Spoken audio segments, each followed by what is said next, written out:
আসসালামু আলাইকুম everyone, welcome to my channel Tech Codism with Farhana. So আজকে আমি দেখাবো কিভাবে হচ্ছে আমরা একটা ফোল্ডার ক্রিয়েট করে and তারপর হচ্ছে আমরা ভিজুয়াল স্টুডিও কাজটা করতে পারি। যারা একদম বিগিনার তাদের জন্য আমি একদম প্রসেসটা দেখিয়ে দিব। আর ভিজুয়াল স্টুডিও কোড বা নোটপ্যাড প্লাস প্লাস কোথা থেকে কীভাবে ইনস্টল করতে হয় আপনি এগুলো ইউটিউব চ্যানেলে অ্যাভেলেবেল ভিডিও পেয়ে যাবেন অনেকের কাছে।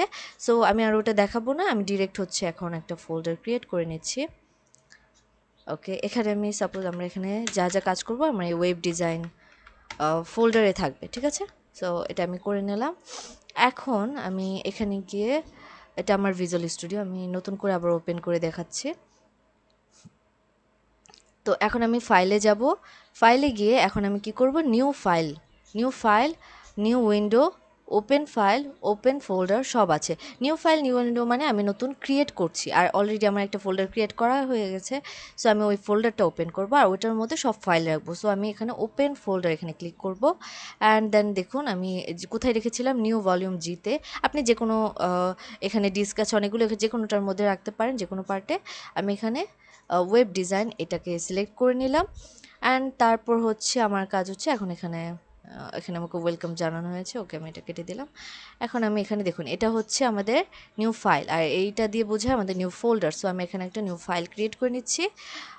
না, নিউ ফাইল না, আমি নিউ ফোল্ডার ক্রিয়েট করব, কারণ ওটার মধ্যে সাপোজ আমার ইমেজ অ্যাড করতে পারি বা অনেক কাজ করা লাগবে। সো আমি এখন থেকে ফার্স্ট থেকে শিখবো যে কীভাবে ফোল্ডারটা ক্রিয়েট করতে হয়। তো আমাদের বেসিকটা থাকবে, বেসিক্যালি যে আমরা কীভাবে HTML-টা সেট করতে পারি, জাস্ট এতটুকু। ওকে, সো আমরা এখানে দেখাতে পারি, এখানে আমরা কী নাম দিতে পারি, বেসিক ওয়েব, বেসিক ওয়েব 1। আমরা যে 1 পার্ট, এটার জন্য আমরা কোনটা কি কাজ করছি সেই নাম দিয়ে সেভ করব। আর আমি এটা চেষ্টা করব আমাদের গিটহাব যেটা আছে ওখানে দিয়ে দেওয়ার জন্য, যাতে আপনারা যে কেউ ওখানে গিয়ে সেটা নিয়ে নিতে পারেন। ওকে, HTML দিব না, বেসিক ওয়েব 1। ওকে, সো এখন এটার মধ্যে আমরা কাজ করব। এখন এটার মধ্যে ক্লিক করলাম, ক্লিক করলে হবে কি, তাহলে বোঝা যাবে যে আমরা এটার এই ফোল্ডারের মধ্যে একটা ফাইল নিচ্ছি। এই যে দেখুন এই ফোল্ডারের মধ্যে এটা ফাইলের জায়গা ক্রিয়েট হয়ে গেছে। এখন আমি এখানে দিব সাপোজ ইন্ডেক্স বা হোম ডট দিতে পারেন, ইন্ডেক্স দিলাম ডট HTML। ওকে, HTML দিলাম। এই দেখুন আমার HTML একটা জায়গা ক্রিয়েট হয়ে গেছে। এখন আমরা যা কোড করব, এটা হচ্ছে এক্সটেনশন ডট HTML যে লিখলাম ছোট হাতে, এটা আমাদের এক্সটেনশন। অ্যান্ড সাথে আমরা আরেকটা কাজ করতে পারি, আমরা এখানে দেখুন দুইটা আছে, গো লাইভ কিন্তু দুটা দেখছেন, একটা দেখুন একটা হচ্ছে রান লাইভ সার্ভার আছে, আর এটার উপর কি লেখা আছে, ওপেন 5 সার্ভার। সো আমি এটা ইউজ করব, আমার কাছে এটা বেশি ভালো লাগে।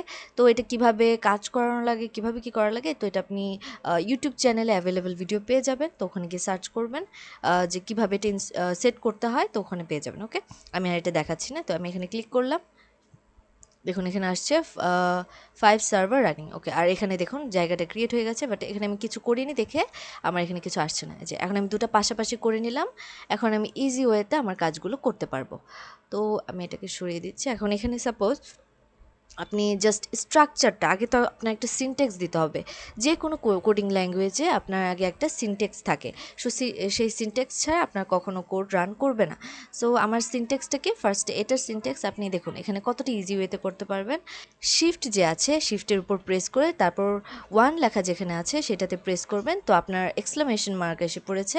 তো দেখুন এখানে সাথে সাথে কিন্তু এই পাশে দেখাচ্ছে যে এটা দিলে কি কোডটা রান হবে। তো এখানে জাস্ট এন্টার প্রেস করুন, জাস্ট এন্টার প্রেস করুন, দেখুন আপনার পুরো সিনটেক্সটা চলে এসেছে। তো জাস্ট এটা সেভ করে নেবেন কন্ট্রোল S দিয়ে, সাথে সাথে সেভ করে নেবেন, কারণ সেভ না করলে এখানে কখনো আপনি আউটপুটটা দেখতে পারবেন না। এটা আমাদের ইনপুট, এটা আমাদের আউটপুট, মানে এখানে আমি কোডটা করবো আর এখানে আউটপুটটা শো করবে। ওকে, সো আমি ফার্স্টে আর কিছু না করে আমি জাস্ট দেখছি আমাদের এটা ভালো মতো রান করছে কিনা।